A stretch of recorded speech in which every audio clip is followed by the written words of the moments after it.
আসসালামু আলাইকুম প্রিয় শিক্ষার্থীরা, আজকে আমরা আলোচনা করব এসএসসি 2025 সালের একটা প্রশ্ন। রাজশাহী বোর্ড 2025 সালে এসেছিল নবম দশম শ্রেণীর গণিত বইয়ের দশম অধ্যায়ের একটা প্রশ্ন। দেখো এখানে প্রথম প্রশ্নটা যদি আমরা খেয়াল করি, এখানে প্রথম প্রশ্ন বলার আগে এখানে আমাদের উদ্দীপক দেওয়া আছে, তার পরবর্তীতে আমরা ক খ গ সমাধান করব। প্রথমে আমরা ক নাম্বার প্রশ্ন যদি আসি, ক নাম্বার প্রশ্ন আমাদের উদ্দীপকের প্রয়োজন নাই। এখানে বলা আছে a সমান 60 ডিগ্রি হলে 3 sin a minus 4 sin cube a এর মান কত। সো আমাদের দাও আছে কি লিখবো, দাও আছে a সমান 60 ডিগ্রি। আচ্ছা ঠিক আছে, এরপরে আমরা প্রদত্ত রাশিটা কি লিখবো, 3 sin a minus 4 sin cube a। এই যে দেখো 3 sin a minus 4 sin cube. এখন এর মান বসাই দিব, জাস্ট এর মান 60, এর মান 60 বসাই দিব। এখন sin 60 ডিগ্রি মান হচ্ছে √3/2, sin 60 ডিগ্রির মান √3/2, তবে সাইনের উপর কিউব আছে দেখি, এখানেও তোমাকে কিউবটা ব্যবহার করতে হবে। এবার আসো এখানে আমরা গুণ টুন করে ফেলবো। এই যে দেখো 3 এর সাথে √3 গুণ দিলে হবে 3√3, আর নিচে হচ্ছে 2। এইখানে দেখো এই √3 কে যদি কিউব করি তাহলে সেটা 3√3 হয়। √3 এর উপর পাওয়ার 3 দিলে সেটা 3√3 হয়, আর নিচে 2 এর উপর পাওয়ার 3 দিলে সেটা 8 হয়। আর এই পাশে 4 আছে, 4 এর জায়গায় 4 আছে। এখন 4 এই 8 এর কাছে কয়বার যাবে, 4 একে 4, 4 দুগুণে 8, তার মানে নিচে 2 থাকবে, উপরে থাকবে 3√3। এই যে উপরে 3√3, তাহলে এখানে বাম পাশ না, এই যে এই পাশে এখানে লেখা আছে আমাদের 3√3/2 মাইনাস এখানে লেখা আছে 3√3/2। তো সেম জিনিস থেকে সেম জিনিস বিয়োগ করলে 0 হবে, তার মানে নির্ণেয় মান 0। এটাই হচ্ছে আমাদের অ্যান্সার। সো ক নাম্বার প্রশ্নটা আমাদের শেষ। এখন যদি আমরা খ নাম্বার প্রশ্নতে যাই, খ নম্বর প্রশ্ন আমাদের অবশ্যই উদ্দীপক লাগবে। দেখো বলছে সম্পূর্ণ গাছটির দৈর্ঘ্য নির্ণয় করে। গাছ কই, ওই যে আমাদের উদ্দীপকের প্রথম অংশটা। দেখো এখানে বলা আছে কি, একটি গাছ ঝড়ে ভেঙে গিয়ে, একটি গাছ ঝড়ে ভেঙে গিয়ে সম্পূর্ণ বিচ্ছিন্ন না হয়ে ভাঙা অংশ ভূমির সাথে 30 ডিগ্রি কোণ উৎপন্ন করে এবং গাছের গোড়া থেকে 10√3 মিটার দূরে ভূমিকে স্পর্শ করে।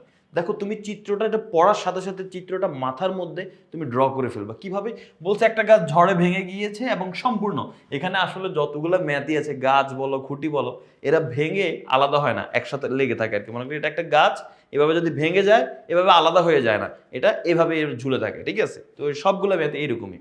তো সম্পূর্ণ বিচ্ছিন্ন না হয়ে ভাঙা অংশ ভূমির সাথে, দেখো কোণ কিন্তু দুই রকমের হয়। একটা হচ্ছে ভাঙা অংশটা দণ্ডায়মান অংশের সাথে কোণ উৎপন্ন করে। আমি একটু চিত্র দিয়ে বুঝাই, যদিও চিত্র আছে, আমি এইভাবে আলাদাভাবে অঙ্কন করে দেখাই। যেমন এটা হচ্ছে একটা গাছ, তো এই গাছটা মনে করে এখানে ভেঙে গেছে, এইখানে ভাঙলে এই ভাঙা অংশটা কি এই পাশে এসে পড়ে যাবে না, এই ভাঙা অংশটা এভাবে পড়ছে, এখান থেকে কিন্তু আলাদা হয় না। এই যে দেখছো বলছে সম্পূর্ণ বিচ্ছিন্ন না হয়, পুরাটা আলাদা হয় না, এইভাবে পড়ছে। আচ্ছা, পরে বলতেছে ভাঙা অংশ ভূমির সাথে, এই যে যে ভাঙা অংশটা, এটা এটার এই কোণটাকে কি বলবো, এটা কিন্তু ভাঙা অংশ, এটা হচ্ছে দণ্ডায়মান অংশ। ভাঙা অংশ দণ্ডায়মান অংশের সাথে বললে এই কোণ হবে, বাট এখানে বলছে ভাঙা অংশ ভূমির সাথে 30 ডিগ্রি। ভূমি মানে কি, ওই যে মাটিটা ছিল সেটা। তো এই ভাঙা অংশটা এই ভূমির সাথে, এই যে ভাঙা অংশটা ভূমির সাথে কত ডিগ্রি কোণ উৎপন্ন করে, 30 ডিগ্রি কোণ উৎপন্ন করে। আচ্ছা, তারপরে কি বলছে, গাছের গোড়া থেকে 10√3 মিটার দূরে ভূমিকে স্পর্শ করে। এই যে গাছের গোড়া থেকে এই যে ভাঙা অংশটা এসে ভূমিকে যে স্পর্শ করলো এখানে, এটা এই যে এটা তো গাছ, গাছের গোড়া, এটা এই গোড়া থেকে কতটুক দূরে, গোড়া থেকে বলে দেওয়া হয়েছে 10√3 মিটার দূরে। এই যে দেখো 10√3 মিটার দূরে, এই হচ্ছে কথা।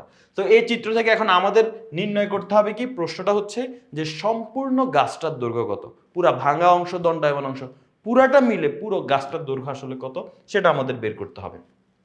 তো অবশ্যই এখানে আমাদের চিত্রটা অঙ্কন করতে হবে। এই যে দেখো আমরা সম্পূর্ণ গাছকে ধরলাম প্রথমে এ বি, এবং ধরে নিলাম সেটা ও বিন্দুতে ভেঙে গিয়েছে, ভেঙে এভাবে এসে ভূমিতে পড়ছে। ভূমিতে পড়ার কারণে ভূমির সাথে সে 30 ডিগ্রি কোণ উৎপন্ন করছে, এবং গাছের গোড়া থেকে সে 10√3 মিটার দূরে এসে ভূমিকে স্পর্শ করেছে। তো এখানে বলে দিলাম, দেখো এ বি গাছের ঝড়ে ও বিন্দুতে ভেঙে গিয়ে সম্পূর্ণ বিচ্ছিন্ন না হয়ে ভাঙা অংশ ভূমির সাথে এই যে 30 ডিগ্রি কোণ উৎপন্ন করে, এগুলো বলে দিলাম আমরা এখানে। Okay fine. এখন একটা জিনিস খেয়াল করো, এখানে সম্পূর্ণ গাছ কোনটা বলো তো, এই এ বিটা সম্পূর্ণ গাছ না? ভাঙার আগে তো এ বিটাই পুরা গাছ ছিল। আমাদেরকে আসলে এই পুরো গাছ, এই পুরাটার মান বের করতে হবে। এখন আমি যদি বলি এই পুরাটা বের করা যে কথা, আমি শুধু এই এতটুক ও বি আর ও সি এই দুইটা বের করে যোগ করে দিলেও একই কথা, একই তো কথা। কারণ কি দেখো, ওবি মানে যেটা এখনো দণ্ডায়মান আছে, আর ওসি মানে কি, ওসি মানে ওই যে গাছের বাকি অংশটা যেটা ভেঙে গেছে। সো এই পুরাটা যে কথা, অথবা ও বি আর ওসি যোগ করলেও একই কথা হয়। তো এখানে এটাই বলতেছে, দেখো এই পুরা এ বি যে কথা, এ বি মানে হচ্ছে কি আমাদের, এ বি মানে হচ্ছে এই এও প্লাস বিও। এই যে দেখো এও প্লাস বিও, বা এখন এই এও কে আমরা কি বলতে পারি, ওসিও বলতে পারি। এখানে আমরা বলতে পারি OC plus BO, OC plus BO. আচ্ছা যাই হোক, এটা আমরা লাস্টে যদি এখন তুমি পুরোটা ক্লিয়ার না হয় ম্যাথটা শেষ হওয়ার পর ক্লিয়ার হয়ে যাবে, সমস্যা নেই। এখন আসো, এখন আমরা কি করব? এখন আমরা যদি একটু চিত্রের দিকে খেয়াল করি, এই অধ্যায়ের সবগুলো ম্যাথই সমকোণী ত্রিভুজ থাকবে। এটা একটা সমকোণী ত্রিভুজ তৈরি হয়েছে। এই সমকোণী ত্রিভুজের মধ্যে একটা কোণ দেওয়া আছে, এই যে একটা কোণ দেওয়া আছে, আর একটা বাহুর মান দেওয়া আছে। কোণের মান 30 ডিগ্রি আর বাহুর মান হচ্ছে 10√3। এখন তুমি যে কাজ করবা, এই বাকি যে দুইটা বাহু আছে সেগুলো তুমি বের করে ফেলবা। কিভাবে বের করতে পারি আমরা এখানে? দেখো, এটা বের করার নিয়ম হচ্ছে, তুমি এইখানে যে প্রথমে সমকোণী ত্রিভুজটা লম্ব ভূমি অতিভুজকে, যেটা হচ্ছে আগে তোমাকে বের করতে হবে। তো দেখো, আমরা জানি এটা হচ্ছে 90 ডিগ্রি, 90 ডিগ্রির বিপরীতে যে বাহুটা থাকে সেটা হচ্ছে অতিভুজ। এই বাহুটা হচ্ছে অতিভুজ, অর্থাৎ এই ওসি বাহুটা অতিভুজ। আর যে থিটা কোণটা দেওয়া থাকে মান, তার বিপরীত বাহুটা হচ্ছে লম্ব। তার মানে ওবি কি? ওবিটা হচ্ছে আসলে আমাদের লম্ব। আর বাকি যে একটা বাহু থাকে সেটা হচ্ছে আমাদের ভূমি। আচ্ছা ফাইন, এখন আসো, আমরা যেভাবে মনে করো প্রথমে আমি এই লম্ব বের করবো, এই ওবিটা বের করবো, গাছের যে অংশটা এখনো ভেঙে যায় নাই এটা বের করবো, এটা হচ্ছে লম্ব এই ত্রিভুজের, আর এটা হচ্ছে ভূমি। সবসময় মনে রাখবা, একটা এই লম্বের মান আমরা জানি না, অজানা মান একটা নিব, আর একটা হচ্ছে যেটা জানি জানা মান একটা নিব। জানা মান হচ্ছে যে 10√3 দেওয়া আছে। তো আমি লম্ব আর ভূমি নিয়ে কাজ করবো। আর কোণটা কত? কোণ হচ্ছে 30 ডিগ্রি। সো ত্রিকোণমিতিক অনুপাতের সূত্র অনুযায়ী ভূমি আর লম্বের মধ্যে সূত্র কি হয়? ট্যান। তাহলে এখন দেখো, আমরা লিখতেছি যে ওবিসি ত্রিভুজে, সমকোণী ত্রিভুজে ট্যান থিটা সমান লম্ব বাই ভূমি। এখন থিটা মানে কি? এখানে থিটা মানে হচ্ছে ওসিবি, এই যে এটা, এই কোণটা হচ্ছে আমাদের থিটা, ওসিবি কোণ। তো ট্যান থিটা সমান লম্ব বাই ভূমি। লম্ব হচ্ছে এই যে বিও, আর ভূমি হচ্ছে বিসি। এই যে দেখো, বিও বাই বিসি। এখন বিওর মান তো আমরা জানি না ভাই, বিওর মান তো বিওই আছে, সো বিওর মান আমরা বিওই রাখলাম। আর বিসি এর মান আমরা এখানে লিখলাম 10√3। কেন? এই যে দেখো, বিসি বাহুর মান দেওয়া আছে 10√3। এবার আমরা এটাকে ক্যালকুলেট করলেই আমরা বিওর মান পেয়ে যাবো। এই যে দেখো, এটা যদি আমরা ক্যালকুলেট করি, tan 30 ডিগ্রি, ওসিবির মান হচ্ছে 30 ডিগ্রি, 30 ডিগ্রি ছিল। এখন tan 30 ডিগ্রির মান 1/√3। আচ্ছা, বিওর মান বিও ছিল, বিসির মান ছিল 10√3। ওকে, এখন আমরা কোণাকোণে যদি গুণ করি, এই বিও আর √3 গুণ করলে √3 ইন্টু বিও, আর এটা আর এটা কোণাকোণি গুণ করলে 10√3 সাথে 1 গুণ করলে হবে 10√3। এখন বিওর জায়গায় ভাইয়া বিও থাকবে, এই √3 গুণ আকারে আছে, √3 ওই পাশে গেলে কি হয়ে যাবে? ভাগ হয়ে যাবে। তো 10√3 কে যদি √3 দিয়ে ভাগ করো, √3 কাটা যাবে, শুধু 10 থাকবে, এই যে শুধু 10। তার মানে বিওর মান হচ্ছে 10 মিটার। তাহলে একটা জিনিস খেয়াল করো, আমরা কিন্তু ম্যাথের অর্ধেক সমাধান করে ফেললাম। আমরা কিন্তু এই বিওর মান 10 পেয়ে গেলাম, এটার মান 10। এখন আমাদের দরকার কি ভাই? পুরা গাছ বের করতে হলে আমি অর্ধেক এতটুক বের করছি, এখন আমার ও এ বের করা দরকার। ও এ বের করতে পারলে আমরা কি বলতে পারবো যে পুরা গাছ বের হয়ে গেছে। কিন্তু এখন ও এ আমরা কিভাবে বের করবো? ও এ তো ত্রিভুজের বাইরে, ত্রিভুজটা আমাদের এতটুক, ত্রিভুজের বাইরে হচ্ছে ও এ। তাহলে আমি ও এটা কিভাবে বের করব? দেখো, এটা যেই কথা, এই ও এ যে কথা, ও সি কি একই কথা না? একই কথা, কারণ এই অংশটা ভেঙেই তো আমাদের হচ্ছে কি হয়েছে? ওসি হয়েছে। তো আমরা এখন কি করব? ওসিটা বের করব। তো চল আমরা ওসি বের করার চেষ্টা করি। ওসি বের করা মানেই হচ্ছে এটা বের হয়ে যাওয়া। তো এখন আমরা ওসি বের করব, কোনো সমস্যা নাই। ওসি যদি আমরা বের করতে যাই, তাহলে সেই ক্ষেত্রে আমরা যদি এখানে খেয়াল করি, এই ত্রিভুজের ক্ষেত্রে আমরা এই জায়গার মধ্যে, এটা হচ্ছে আমাদের লম্ব, এই যে এটা হচ্ছে আমাদের বিও, ওবিটা হচ্ছে আমাদের লম্ব, আর ওসিটা হচ্ছে আমাদের অতিভুজ। সো লম্ব আর অতিভুজ নিয়ে যে সূত্রটা, সেটা হচ্ছে আমরা এখন এখানে ব্যবহার করব। তো আমরা যদি দেখি, এটা হচ্ছে আমাদের লম্ব, এটার মান কিন্তু আমরা মাত্র পেয়েছি, কারণ এটার মান আমরা জানি, আমরা এটার মান পেয়েছি। এটার মান পেয়েছি আমরা কত? 10। আর এটার মান আমরা জানি না, এটার মান আমরা বের করব। তো লম্ব আর অতিভুজের সূত্র কি? লম্ব আর অতিভুজের সূত্র হচ্ছে সাইন। তাহলে এখন আমরা এখানে লিখবো, দেখো, সাইন থিটা, এই যে এই ওসিবিটাই কিন্তু থিটা, সাইন থিটা সমান লম্ব বাই অতিভুজ। লম্ব হচ্ছে ওবি, এই যে দেখো, লম্ব হচ্ছে আমাদের ওবি, আর অতিভুজ হচ্ছে ওসি। তো লম্ব বাই অতিভুজ আমরা এখানে লিখে ফেললাম, এই যে ওবি বাই ওসি, বা বিও বাই সিও, একই কথা। এখন ওসিবি কোণের মান 30 ডিগ্রি, বিওর মান একটু আগে বের করছি 10, এই যে 10, আর সিওর মান আমরা জানি না, অতিভুজ আমরা বের করব। এখন সাইন 30 ডিগ্রির মান কত? হাফ, এই যে হাফ বসাই দিলাম, 10 জায়গায় 10, সিওর জায়গায় সিও। এখন কোনাকুনি গুণ করো, সিও আর 1 গুণ করলে হবে সিও, 10 আর 2 গুণ করলে হবে কি? 10 দুগুণে 20। তাহলে সিও এটার মান আমরা পেয়ে গেছি 20। তো দেখো ভাইয়া, সিওর মান যদি আমরা 20 পেয়ে যাই, তাহলে আমাদের ম্যাথ শেষ হয়ে গেছে। এটার মান আমরা পেয়েছিলাম 10, আর এখন আমরা এই সিও এটার মান পেয়েছি 20। এখন বলো ভাইয়া, সিও যে কথা, এও কি একই কথা না? কারণ এওটা ভেঙেই তো সিও হয়েছে, তার মানে এওর মানও হচ্ছে 20। তাহলে এখন পুরাটার মান কত হবে? পুরা গাছের দৈর্ঘ্য এবি, এবির মান কত হবে? এই এও প্লাস বিও, এই দুটো যোগ করলে হবে 30। তার মানে সম্পূর্ণ গাছের দৈর্ঘ্য হচ্ছে 30 সেন্টিমিটার। এই যে দেখো, পুরো গাছের দৈর্ঘ্য, এই যে সম্পূর্ণ গাছের দৈর্ঘ্য এও প্লাস বিও, 20 প্লাস 10 মানে 30 মিটার। তো সম্পূর্ণ গাছের দৈর্ঘ্য কিন্তু আমাদের নির্ণয় করা হয়ে গেল। তো আশা করি তোমরা বুঝতে পেরেছো খ নাম্বারটা। এর পরবর্তীতে আমরা গ নাম্বার আলোচনা করব।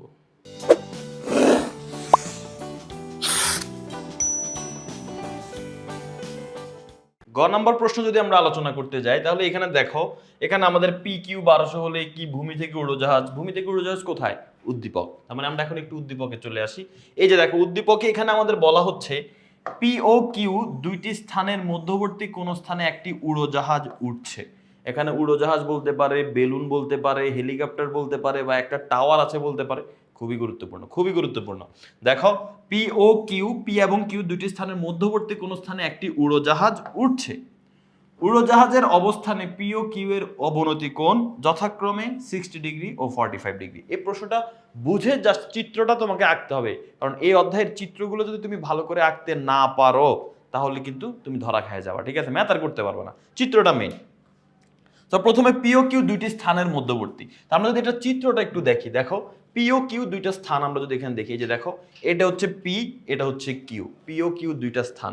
এই যে দেখো পি একটা স্থান, কিউ একটা স্থান, এই দুইটা স্থানের মধ্যবর্তী, একদম বলে না যে একদম মাঝখানে, মাঝামাঝি যে কোনো স্থানে। আমরা মাঝামাঝি মনে করে এই যে এই মাঝামাঝি যে কোনো স্থানে এই উপরে ও বিন্দুতে, এটা সংযোগ আছে, ঠিক আছে, এটা মনে করি মিলে আছে, ওকে।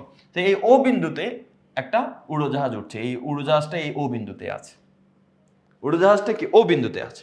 এখন প্রশ্নে এরপর বলা হচ্ছে এই যে পি ও কিউ এই দুইটা বিন্দু, এই পি আর কিউ এই দুইটা বিন্দু, এই দুইটা বিন্দুর জন্য অবনতি কোণ, এই উড়োজাহাজের মধ্যে অবনতি কোণ সৃষ্টি হয়েছে, একটা 60 ডিগ্রি, একটা 45 ডিগ্রি। এর মানে হচ্ছে এই যে এই পি বিন্দুর জন্য উড়োজাহাজে অবনতি কোণ হয়েছে 60 ডিগ্রি। এখন আমরা জানি কোন বিন্দুর অবনতি কোণ উপরে হয়, তো পি বিন্দুর অবনতি কোণ উড়োজাহাজে হবে বলে দিছে। তো তার মানে কি এই পি বিন্দুর অবনতি কোণ এখানে হবে, মানে এই পি বিন্দু এই বিন্দু বরাবর একটা সমান্তরাল রেখা, যদি এভাবে একটা রেখা যদি আমরা অঙ্কন করি তাহলে এখানে যে কোণটা উৎপন্ন হবে, এই যে দেখো এই কোণটা যে উৎপন্ন হবে, এটাই হচ্ছে আমাদের কি অবনতি কোণ। এই 60 ডিগ্রিটা অবনতি কোণ কার?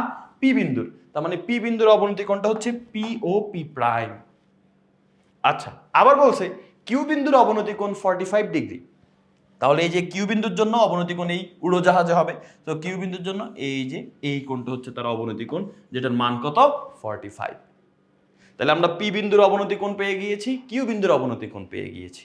এই চিত্রটা আশা করি এতটুকু বুঝতে পেরেছো। তোমাকে এখন আমি আবার প্রশ্নটা দেখাই। দেখো ভাইয়া প্রশ্নে কি বলা আছে, উদ্দীপকটা বলা হচ্ছে পি ও কিউ দুইটি স্থানের মধ্যবর্তী একটা স্থানে একটি উড়োজাহাজ উঠছে, ওই যে ও বিন্দুতে উড়োজাহাজটা উঠছে।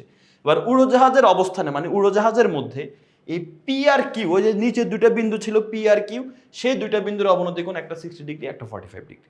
এখন প্রশ্ন হচ্ছে যে তুমি ভূমি থেকে উড়োজাহাজের উচ্চতা নির্ণয় করো। এর মানে হচ্ছে এই যে আমাদের ভূমিটা, এই যে আমাদের ভূমিটা, মনে করো এই যে উড়োজাহাজ তো এখানে, এই যে ভূমি, এই ভূমি থেকে উড়োজাহাজ এই উচ্চতাটা কত, এই উচ্চতাটাকে আমরা এইচ ধরে নিলাম, এটা আমাদের বের করতে হবে। অর্থাৎ এই যে ও এম মানে এইচ, এটা আমাদের বের করতে হবে। ভূমি থেকে এই উড়োজাহাজের উচ্চতাটা কত, এটা আমাদের বের করতে হবে। তো চল আমরা এটা একটু বের করার চেষ্টা করি। সো এটা বের করতে গেলে আমি চিত্রটা অলরেডি অনেক কিছু বুঝে গেছি। এখন এখানে কি বলা আছে, বলা ছিল কিন্তু পি আর কিউ, প্রশ্নের মধ্যে বলা ছিল পি আর কিউর মধ্যবর্তী দূরত্ব 1200, এটা কিন্তু প্রশ্নে বলা ছিল, ভুলে গেলে চলবে না। এই যে দেখো প্রশ্নটা দেখো, বলা হচ্ছে পি কিউ এর মান হচ্ছে 1200। তো চলো আমরা এখানে যদি দেখি যে পি কিউ এর মান হচ্ছে 1200, এই যে পি থেকে কিউ এই পুরাটার দূরত্ব হচ্ছে 1200। এখন আমরা তো এই যে উড়োজাহাজ থেকে এই পর্যন্ত যে লম্ব দূরত্বটা, এটা আমরা বের করবো এম বিন্দু। তো এখন আমি এই পি এম এই মানটাকে আমি ধরে নিলাম এক্স। তাহলে এখন বলো তো কিউ এম এটার মান কত হবে? কিউ এম এটার মান কত হবে? আমি যদি তোমাকে বলি, মনে করো এরকম একটা দাগ দিলাম, দিয়ে বললাম এই পুরাটা হচ্ছে 100, এই পুরাটা এখান থেকে যে এখান থেকে এখান পর্যন্ত হচ্ছে 100, তো এতটুকু হচ্ছে 40, এই যে এতটুকু হচ্ছে 40, তাহলে বাকিটা কত? তুমি বলবা 60। কিন্তু কিভাবে বের করছো 60? এই পুরা 100 থেকে এই 40 বাদ দিছো, এই পুরা 100 থেকে 40 বাদ দিছো। সেম ভাবে এখানেও এই পুরাটা আমি বলতেছি 1200, তাহলে এতটুক যদি আমি এক্স ধরি তাহলে এটা কি হবে? এটা হবে এই পুরাটার থেকে এক্স বাদ দিয়ে দেবো। তাহলে এই যে পুরাটা হচ্ছে 1200 থেকে এক্স বাদ দিয়ে দিলাম 1200 এক্স, তার মানে এম কিউ বা কিউ এম এটার মান হচ্ছে 1200 মাইনাস এক্স। এখন তুমি বলো যে ভাই উপরে এখানে 60 ডিগ্রি ছিল, এখানে 60 ডিগ্রি আসছে কোত্থেকে? এটাকে বলে একান্তর কোণ। একান্তর কোণ কি? দেখো দুইটা সমান্তর, এই যে পি কিউ এর সমান্তরাল একটা রেখা আমরা অঙ্কন করছি, এই যে P P Q P prime Q প্রাইমের সমান্তরাল রেখা অঙ্কন করছি পি কিউ। এখন এই যে ওপি এটা কিন্তু তাদের ছেদক, এই ওটা ও বিন্দুতে পি প্রাইম কিউ প্রাইমকে ও বিন্দুতে ছেদ করছে, আর পি কিউর পি বিন্দুতে ছেদ করছে এই যে এই রেখাটা কে পি ও রেখাটা। সো কোন রেখা যদি ছেদ করে, দুইটা সমান্তরাল রেখাকে যদি একটা রেখা ছেদ করে, তাহলে সেই ক্ষেত্রে ওই রেখার উপরের দিকে বাম পাশের কোণ আর নিচের দিকে ডান পাশের কোণ, এই দুইটা কোণ সমান হয়, এদেরকে একান্তর কোণ বলা হয়। সেম ভাবে এই ক্ষেত্রেও দেখো এই পি প্রাইম কিউ প্রাইম এই রেখা আর হচ্ছে পি কিউ এই রেখা, এই দুইটা রেখার একটা ছেদক আছে, সেই ছেদকটার নাম হচ্ছে ও কিউ। এই ও কিউ ছেদকের কারণে এই ছেদকটা এখানে উপরে ডান পাশে কোণ উৎপন্ন করছে 45, নিচে বাম পাশে 45 ডিগ্রি উৎপন্ন করবে, এটা একান্তর কোণ। সোজা হিসেবে আমি একটা চিত্র আঁকি, মনে করি এটা হচ্ছে একটা সমান্তরাল রেখা, আমি যদি একটা ছেদক এসে এখানে ছেদ করে, তাহলে এই উপরে এই ডান পাশে যে কোণটা হবে, নিচে বাম পাশে কিন্তু সেম কোণই হবে, এটা আর এটার মান সেম। আবার উপরে বাম পাশে যেটা হবে, নিচে ডান পাশে সেটার মান সেম হয়। তো এখানেও সেই কাজটাই হয়েছে। আর এটাকে আরেকটু মানে হচ্ছে সংক্ষিপ্তভাবে বা হচ্ছে একটা শর্টকাটে মনে রাখতে পারো, সেটা হচ্ছে মনে রাখবা কোথাও যদি জেড দেখো, একদম প্রপার জেড, এই জেড টাইপের জিনিস দেখো বা উল্টা জেডও যদি দেখো, এই জেড এর কোণার যে কোণগুলো হয় এগুলোকে একান্তর কোণ বলা হয়। এটা হচ্ছে শর্টকাটে মনে রাখার জন্য আর কি। সো এরা সমান হয় সবসময়। তো এই জন্য যেহেতু এটা দেখো এটা অলরেডি একটা জেড এর মতো, সো এই কোণ যেহেতু 60, এটাও 60, এটাও দেখো উল্টা জেড এর মতো, তো এটা 45 বলে এটা 45। ওকে, চিত্র নিয়ে সব ঝামেলা শেষ, এবার আসো ম্যাথ। তো চিত্র যদি বা এই চিত্র যদি না আঁকতে পারো তুমি ম্যাথ করতে পারবা না, চিত্র তোমাকে আঁকতেই হবে, চিত্র না আঁকলে ম্যাথ করতে পারবা না, চিত্র না বুঝলে ম্যাথ করতে পারবা না। সো প্রথমে আমরা ওই যে যেটা বলে নিলাম যে পি প্রাইম কিউ প্রাইম সমান্তরাল, এই জন্য ওই উপরের কোণটা 60 ডিগ্রি হলে নিচের কোণটাও 60 ডিগ্রি, ওই কোণগুলোর নাম বলা আছে এখানে জাস্ট এই। এরপরে আমরা ওই যে পিএম কে এক্স ধরছি, তাহলে কিউএম কত হবে, ওই 1200 মাইনাস এক্স, যেগুলো আমরা এতক্ষণ বুঝাইছি ওইগুলো এখানে লিখে দিতে হবে, অবশ্যই তোমাকে লিখে দিলাম আমরা। এবার আমরা যদি খেয়াল করি আমাদের ওই চিত্রে দুইটা সমকোণী ত্রিভুজ উৎপন্ন হয়েছে। এই অধ্যায়ে সবগুলো ম্যাথ সমকোণী ত্রিভুজ নিয়ে, গাছ ভাঙার ম্যাথ সমকোণী ত্রিভুজ, খুঁটি ভাঙার ম্যাথ সমকোণী ত্রিভুজ, ওই যে দূরে আগায় গেলে 30 ডিগ্রি থেকে 45 ডিগ্রি কোণ হয় ওইটাও সমকোণী ত্রিভুজ, এবং উড়োজাহাজের ম্যাথ, হেলিকপ্টারের ম্যাথ, বেলুনের ম্যাথ, টাওয়ারের ম্যাথ সেটাও কিন্তু সমকোণী ত্রিভুজ, সবই কিন্তু সমকোণী ত্রিভুজ সংক্রান্ত ম্যাথ। এখন যদি আমরা এখানে আসি যে এই চিত্রের মধ্যে সমকোণী ত্রিভুজ কোথায়, এই চিত্রের মধ্যে দুইটা সমকোণী ত্রিভুজ আছে। কোথায়, আমরা যদি এই বরাবর একটা রেখা অঙ্কন করি, এই যে দেখো এই রেখাটা অঙ্কন করার কারণে এখানে একটা সমকোণী ত্রিভুজ, এখানে একটা সমকোণী ত্রিভুজ উৎপন্ন হয়েছে, এই যে এটা 90 ডিগ্রি, এই পাশে এটা 90 ডিগ্রি, তার মানে ও পি এম একটা সমকোণী ত্রিভুজ এবং ও কিউ এম একটা সমকোণী ত্রিভুজ। আমরা প্রথমে এই ও পি এম এই সমকোণী ত্রিভুজটা নিয়ে কাজ করব। তো চলো আমরা ওপিএম সমকোণী ত্রিভুজ নিয়ে কাজ করি। দেখো বলা হচ্ছে ওপিএম বা পিএমও একই কথা, সমকোণী ত্রিভুজে ও এম বাই পিএম, মানে এই যে দেখো এখানে খেয়াল করো ও এম বাই পিএম, মানে আমরা আমাদের এইটার তো মান নাই, দেখো তো এটার কোনো মান আছে, ওপির কোনো মান আছে আমাদের কাছে নাই, এটার কোনো মানই নাই আমাদের কাছে।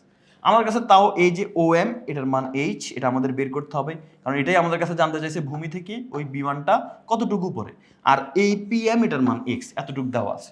তো আমরা এই দুইটা বাহু নিয়ে কাজ করব। তো এটা হচ্ছে আমাদের লম্ব, এটা হচ্ছে আমাদের ভূমি, আর এটা তো অতিভুজ, এটা নিয়ে আমরা কাজ করব না। তো লম্ব আর ভূমির সূত্র কি ট্যান, আর থিটার মান কত এখানে 60, এই থিটার কোণের নাম হচ্ছে ওপিএম কোণ। তাহলে এখন আমরা এখানে লিখবো যে ট্যান ওপিএম, মানে থিটা মানে হচ্ছে ওপিএম, তার মানে ট্যান থিটা সমান লম্ব বাই ভূমি, লম্ব কি আমাদের ওএম আর ভূমি কি আমাদের পিএম। এখন ট্যান ওপিএম কোণের মান কত 60, ট্যান 60 ডিগ্রি সমান ওএম এর মান হচ্ছে এইচ আর পিএম এর মান হচ্ছে এক্স। এখন ট্যান 60 ডিগ্রি মান হচ্ছে √3, √3 equal to H by X. দেখো এখানে সেটাই করা হয়েছে, তুমি যদি একটু খেয়াল করো এই যে দেখো, এই যে দেখো ট্যান 60 ডিগ্রি সমান √3 আর এখানে এইচ বাই এক্স। এখন আমরা এখান থেকে এক্স এর মান নির্ণয় করব। মনে রাখবা এক্স এর মান এই ম্যাথের ক্ষেত্রে, এই ম্যাথের ক্ষেত্রে এই যে ত্রিভুজটা আমরা দেখলাম, তুমি দেখবা প্রথমে তোমাকে কি বের করতে বলছে, এক্স নাকি এইচ। আমরা যদি খেয়াল করি আমাদের কিন্তু বলছে এইচ এর মান বের করতে, চিত্রটার দিকে তাকাও, আমরা যদি খেয়াল করি আমাদের প্রশ্নে বলা হচ্ছে ভূমি থেকে হেলিকপ্টারটির উচ্চতা, তো ভূমি থেকে হেলিকপ্টার বা বিমানটি উড়োজাহাজটির উচ্চতা কিন্তু এইচ, আমাদের এইচ বের করতে বলছে, কিন্তু তুমি প্রথমে এই ম্যাথের মধ্যে এক্স বের করতে হবে। যদি তোমাকে এইচ বের করতে বলে তুমি প্রথমে এক্স বের করবা, যদি তোমাকে এক্স বের করতে বলে তাহলে তুমি প্রথমে এইচ বের করবা, এই টাইপের ম্যাথের ক্ষেত্রে। সো আমরা এই জন্য দেখো আমাদের এখানে সূত্রটা কি আসছে, যে এটা আসছে আমাদের কাছে যে √3 equal to H by X. এখন আমি যদি কোনাগুনি গুণ করি, দেখো এক্স এই √3 নিচে কিছু না মানে 1 আছে, তো আমি যদি কোনাগুনি গুণ করি এইচ আর 1 গুণ দিলে হয় এইচ, আর এক্স আর √3 গুণ দিলে কি হয় এক্স √3, তাহলে কিন্তু এটা কিন্তু এইচ এর মান আমরা পাইলাম এক্স √3, কিন্তু আমি বলছি না এইচ এর মান বের করা যাবে না, আমরা এক্স এর মান বের করব, কারণ এইচ এর আমাদের পূর্ণাঙ্গ মান লাগবে। এই জন্য প্রথমে তুমি এক্স এর মান বের করবা। কিভাবে? এই যে দেখো এক্স কে এখানে রেখে দাও, √3 গুণ আকার আছে, √3 ওই পাশে গেলে কি হয়ে যাবে, ভাগ হয়ে যাবে। এই যে ভাগ হয়ে গেছে √3, আর ওই পাশে শুধু এক্স থাকলো, তার মানে এক্স সমান হচ্ছে h/√3। এখানে এটা ডাইরেক্ট লেখা হয়ে গেছে আর কি, এক্স ইকুয়াল টু h/√3, অর্থাৎ এক্স এখানে আসছে আর √3 এখানে গিয়ে ভাগ হয়ে গেছে, তো এক্স এর মান হচ্ছে h/√3। আচ্ছা, সো এখন আমরা এতটুক পর্যন্ত এটাকে আমরা 1 নং সমীকরণ দিয়ে রাখতে পারি। তুমি যদি এখানে খেয়াল করো, এখানে কিন্তু এইচ এর মানও বের করা হয়েছে। এই যে এইচ এর মান সরাসরি, এইচ এর মান কি বের করা হয়েছে, √3x। এভাবে করা যায়। তোমাকে আমি দুইটা, বইতে তো একটা নিয়ম আছে, আমি তোমাকে আরেকটা নিয়ম সহ শিখিয়ে দিতেছি আর কি। তো এভাবে করা যায়, বাট আমরা এটাকে 1 নং সমীকরণ দিয়ে রাখতেছি। এক্স এর মান আমরা বের করছি h/√3, আমাদের এই যাতে সুবিধা হবে অনেক। তো দেখো এই এক্স এর মান, এটাকে আমরা 1 নং সমীকরণ দিয়ে রাখলাম, 1 নং সমীকরণ দিয়ে রাখলাম। আর ওইটাকে আমরা আপাতত ওইভাবে না করে একটু ইগনোর করলাম, ঠিক আছে? দুইটা নিয়ম একসাথে শিখতেছি। এবার আসো আমরা কিউএমও যে ত্রিভুজটা আছে সেই ত্রিভুজের কাছে যাব। কিউএমও, এই যে দেখো এই ত্রিভুজের কাজ শেষ, এবার ডান পাশের ত্রিভুজে যাব। কিউএমও এই ত্রিভুজের ক্ষেত্রে যদি খেয়াল করে, এখানে একটু ডিজাইনের কারণে এটা মিলে নাই, ঠিক আছে? এটা কিন্তু মিল আছে, একসাথে আছে কিন্তু। যাই হোক, এখন কিউএমও এই ত্রিভুজের মধ্যে এখানেও আমরা দুইটা বাহু নিয়ে কাজ করবো। এটা একটা সমকোণী ত্রিভুজ। তো এখানে এই যে দেখো অতিভুজ, যেটার কোনো মান নাই, মানটান কিছু নেই, এটা আমাদের লাগবে না।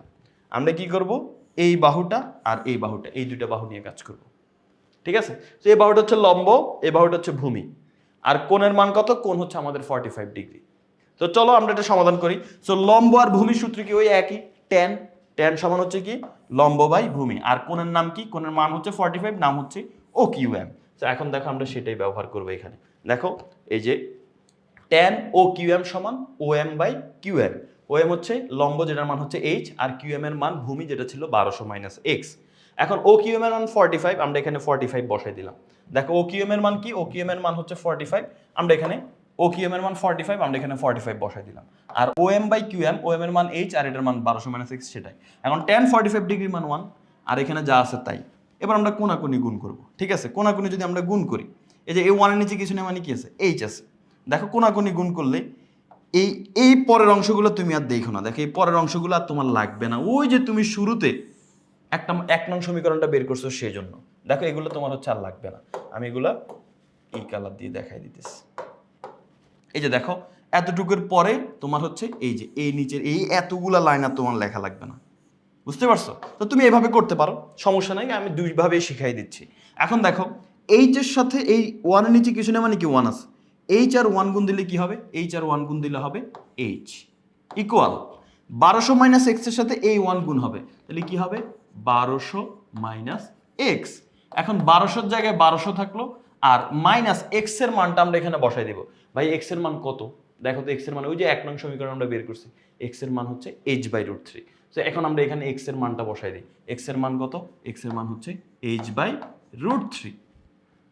আচ্ছা, আর এই পাশে বাম পাশে এখানে কি আছে? এখানে আছে আমাদের এইচ। এবার আমরা যদি একটু খেয়াল করি, আমরা এই h/√3 মাইনাস h/√3 কে বাম পাশে নিয়ে আসবো, তাহলে কি হয়ে যাবে, সেটা প্লাস হয়ে যাবে। তাহলে এখানে আগে থেকে এইচ আছে, আর মাইনাস h/√3 এই পাশে আসলে প্লাস h/√3 হয়ে গেছে। ডান পাশে এখন একা পড়ে গেছে কি? ডান পাশে একা পড়ে গেছে 1200। আর কথা হচ্ছে আমাদের টার্গেট কি? আমাদের টার্গেট হচ্ছে কিসের মান বের করা? এইচ এর মান বের করা। সো দেখো এখন এখানে হরে √3 আছে না, একটু ঝামেলাপূর্ণ মনে হইতেছে। আমরা কি করব, উভয় পক্ষে √3 দিয়ে গুণ করে দিব। এই এইচ এর সাথে যদি √3 গুণ করি তাহলে সেটা হবে h√3, আর h/√3 এর সাথে যদি √3 গুণ করি তাহলে কি হবে? দেখো একটু ভালো করে খেয়াল করো, h/√3 এর সাথে যদি √3 গুণ হয়, এই যে দেখো h/√3, এই যে h/√3 এটার সাথে যদি √3 গুণ করি তাহলে কি হবে? এই √3 কাটা যাবে, কি থাকবে? শুধু h থাকবে। তাহলে দেখো h এর সাথে √3 গুণ করছে h√3, আর h/√3 এর সাথে √3 গুণ করাতে শুধুমাত্র h থাকে। তাহলে এখানে শুধুমাত্র আমাদের কি থাকবে? শুধুমাত্র আমাদের এখানে h থাকবে, যে প্লাস শুধুমাত্র h থাকবে, কারণ h/√3 এর সাথে √3 গুণ করলে h। আর 1200 এর সাথে যদি আমরা √3 গুণ করি তাহলে কি হবে? 1200 √3 হবে। উভয় পক্ষে গুণ মানে সবার সাথে গুণ করতে হবে। এখন h এর মানটা বের করে ফেলো। h সমান কি হবে? এখানে যদি আমরা h লিখি, h কমন নিব আমরা, এখানে দুইটার মধ্যে h কমন নিলে এখানে থাকবে h√3 থেকে h কমন নিলে √3 থাকবে, আর h থেকে h কমন গেলে শুধুমাত্র 1 থাকবে, আর ডান পাশে কি থাকবে? 1200 √3। এখন এইচ এর মান খুব ইজিলি তুমি বের করে ফেলতে পারবা। কিভাবে ভাইয়া? কারণ এখন এইচ এর মান এইচ একা হয়ে গেছে, এই যে দেখো এইচ একা হয়ে গেছে, এইচ গুণ আকারে আছে, এইচকে আমি রেখে দিলাম এখানে। তাহলে ডান পাশে আগে থেকে আছে কে? আগে থেকে আছে তোমার 1200√3, আর এই √3+1টা এটা গুণ আকারে ছিল, এইচ এর সাথে এই √3+1টা কি গুণ আকারে, তাহলে এই পাশে আসলে কি হয়ে যাবে? ভাগ হয়ে যাবে, √3+1টা ভাগ হয়ে যাবে, শেষ। এখন ক্যালকুলেটরে তুমি এটা ক্যালকুলেট করো, দেখো অ্যান্সার কত চলে আসে। তো আমার অ্যান্সার আসছে 760.769 এরকম একটা মান আসছে।